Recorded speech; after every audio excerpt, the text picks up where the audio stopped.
Baik, perkenalkan. Nama saya Stefan Syanggara dengan NIM 123140038. Di sini saya bersama teman sekelompok saya dengan nama Start Group akan mempresentasikan hasil tugas besar kami, yaitu terkait Artificial Neural Network, di mana kami melakukan klasifikasi pada dataset in cups of 33,000 USA. Ini anggota kelompok saya ada saya sendiri, ada Nisal Korea, ada Raja Aprila. Kemudian terkait dataset in cups of 33,000 USA, dataset ini tuh terkait data pendapatan warga negara Amerika, dan tujuan dari klasifikasi ini apakah mengelompokkan apakah seseorang itu pendapatannya lebih dari 50.000 US dollar atau kurang dari 50.000 US dollar per tahun berdasarkan data-data selain data pendapatan. Kemudian terkait datasetnya ada 3 dataset utama, yaitu terkait demografi, sosial ekonomi, dan finansial. Demografi itu ada usia, jenis kelamin, ras, status, dan lain-lain. Terkait sosial ekonomi itu ada terkait pendidikan, pekerjaan. Finansial itu terkait capital gain, capital loss, dan pendapatannya. Kemudian tahap processing itu ada 3. Yang pertama declining, itu kami membersihkan data yang tidak lengkap, duplikat, atau data null. Encoding itu kami melakukan perubahan data yang kategorikal menjadi numerik. Misalkan data pendapatan yang kurang dari sama dengan 50.000 itu diubah jadi 0, data yang lebih dari 50.000 itu bakalan jadi 1. Kemudian ada scaling. Scaling ini kita melakukan perhitungan standar deviasi dan rata-rata dari keseluruhan data. Kemudian setiap data yang ada kita bagi dengan standar deviasi dan rata-ratanya. Kemudian pada pemrosesan dataset, ini kami menggunakan teknik SMOTE untuk data imbalance, yaitu kami melakukan teknik overslamping menggunakan SMOTE, di mana SMOTE ini menerapkan algoritma Kinnear Stackboard, yaitu menciptakan data baru berdasarkan tanggal terdekatnya. Dan pemodelannya kami sama seperti arsitektur KNN, yaitu ada 3 layer utama, ada input, hidden, dan output. Juga kami menggunakan algoritma restocking untuk mencegah model overfitting. Pada tahap evaluasi, kami menggunakan metrik akurasi, precision, recall, advanced score, confusion metric, dan ROCOC untuk menilai performa dari model yang kami buat. Selanjutnya saya akan menjelaskan terkait library yang kami gunakan. Yang pertama itu NumPy. NumPy ini digunakan karena menyediakan struktur array dan operasi numerik yang jauh lebih cepat serta efisien dibandingkan list Python biasa. Yang kedua itu ada Pandas. Pandas ini digunakan untuk mengelola data tabular atau baris atau kolom dalam data frame yang memudahkan proses pembersihan data, transformasi, dan analisis eksploratif. Yang ketiga itu adalah Matplotlib Pilot.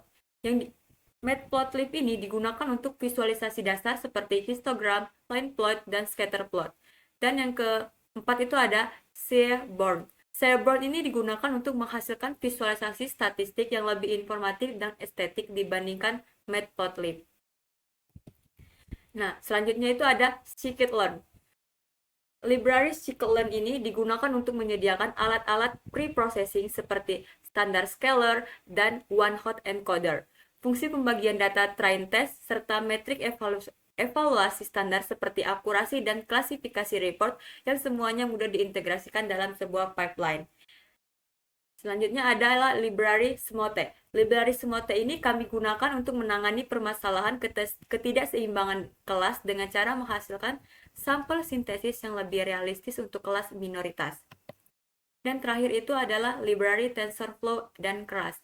Library TensorFlow ini digunakan untuk membangun model artificial neural network karena menyediakan API keras yang sederhana, mudah digunakan, dan sangat cocok untuk pemula seperti kami yang sedang melakukan proyek tugas besar mata kuliah inteligensi buatan.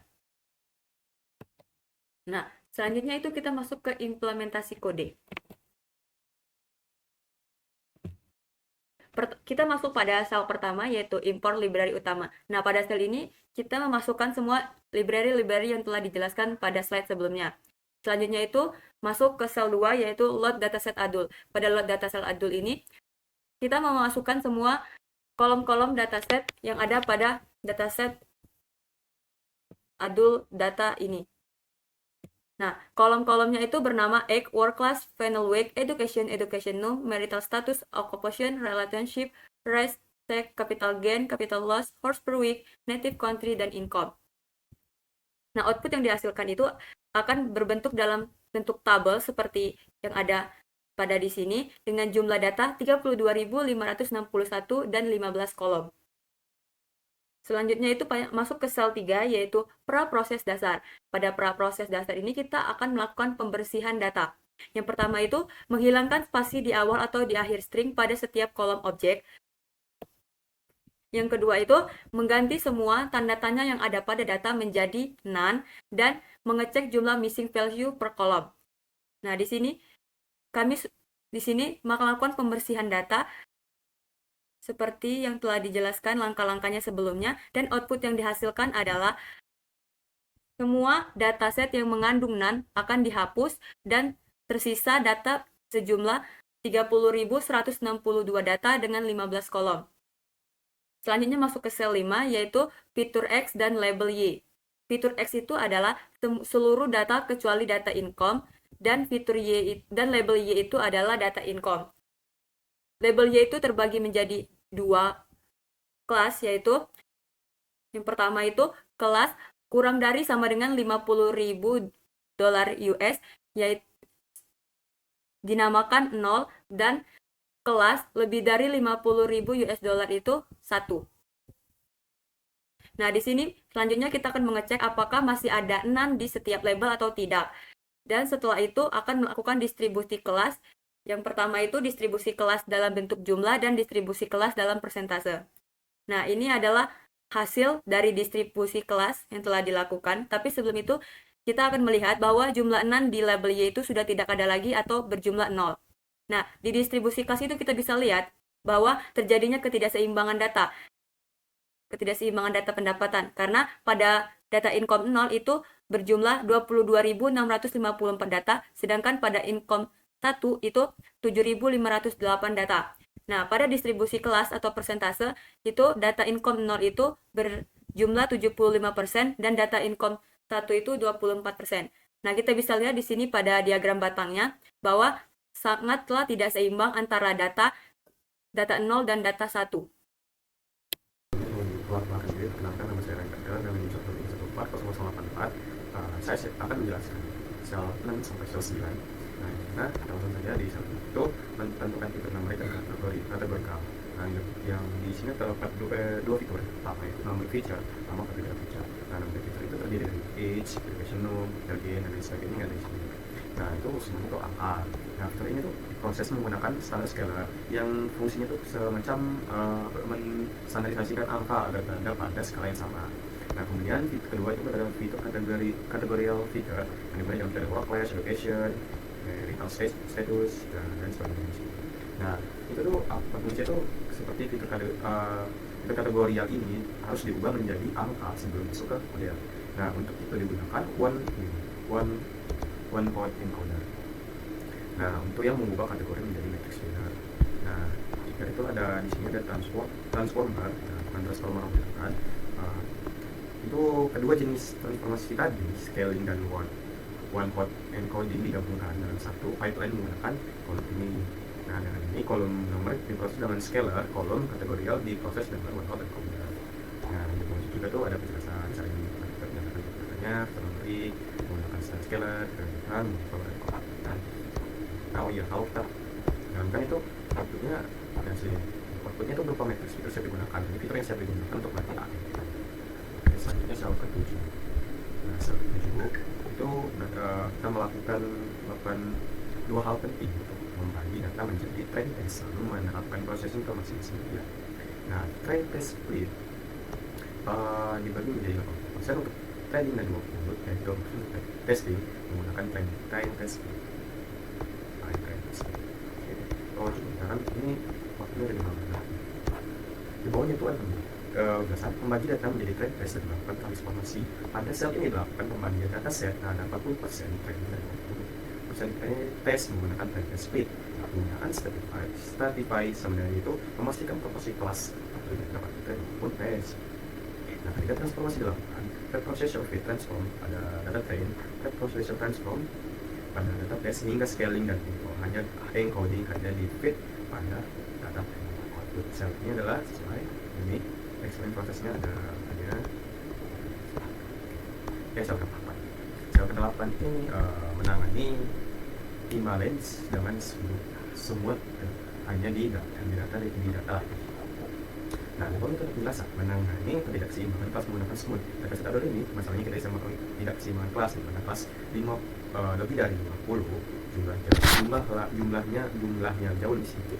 Nah, untuk mengatasi itu maka kami Nah, yang dimana digunakan teknik smooth dan corrosive synthetic minority over sampling teknik. Smooth membuat data sintetis baru untuk kelas minoritas dengan interpolasi tetangga. Jadi dia itu membuat kelas minoritas dengan interpolasi tetangga yang terdata. Dan smooth hanya diterapkan pada training, bukan tes. Nah, kenapa? Agar evaluasi tetap mencerminkan kondisi yang nyata.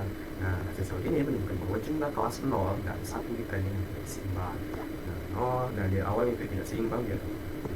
0 terus disusul dari smooth maka tetap sama. Oke. Kemudian sel sebentar. Nah, sel sebentar ini membangun model ANN. Oke, di sini outputnya kita dapat table dengan layer output dan parameter.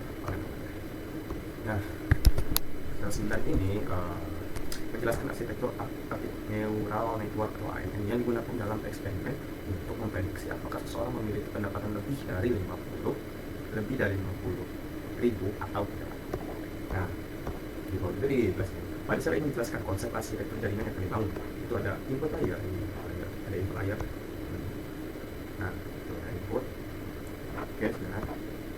Input layer punya mengikuti jumlah fitur setelah processing. Hidden layer. Terus hidden layer 2, output layer, optimizer, dan terus function dan matrix. Struktur ini seimbang antara kompleksitas dan pencegahan overfitting. Nah, jadi di sini nanti ditampilkan layer dan itu layer di sini output shape ini layernya dari outputnya non shape-nya output shape-nya itu non akan ke atas parameternya 6 bit.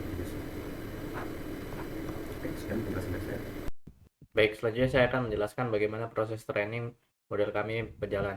Di sini kami mempunyai dua fungsi utama pada training. Yang pertama ada fungsi early stop, di mana fungsi early stop ini fungsi adalah untuk memantau si variabel validation loss dengan patience sebesar 10.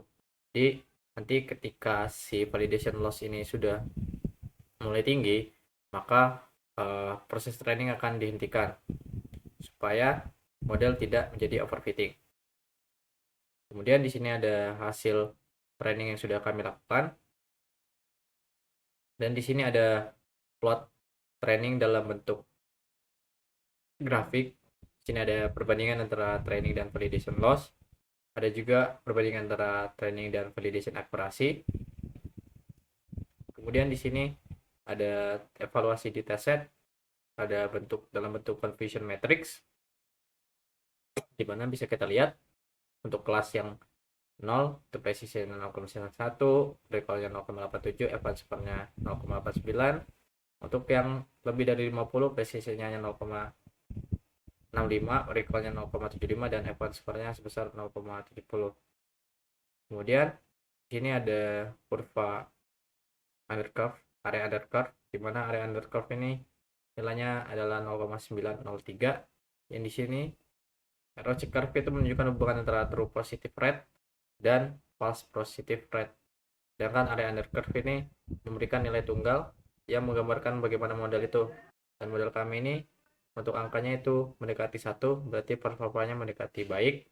Kemudian di sini ada sebuah fungsi membuat sebuah data sintetis baru. Di sini sudah di-run. Dan di sini menghasilkan sebuah data sintetis bernama nanti namanya yang pertama itu adalah sebagai adult static test. Dan di sini ada datanya sebagai kayak gini. Kemudian kita coba melakukan load filenya dan melakukan evaluasi pada data yang belum pernah dipakai di training. Dan hasilnya model berhasil menebak keseluruhan data sintetis. Kemudian kita coba pakai file baru, yang dimana file baru ini kita nggak pakai yang namanya income gitu. Jadi di sini kita coba apakah model kita sudah berhasil menebak si data yang kita masukkan, dan di sini model berhasil menebak datanya berdasarkan probabilitas. Mungkin sekian penjelasan yang dapat kami sampaikan, lebih dan kurangnya saya mohon maaf. Untuk pertanyaan bisa dilanjutkan di sesi tanya jawab masa di kelas. Saya akhiri, terima kasih. Wassalamualaikum warahmatullahi wabarakatuh.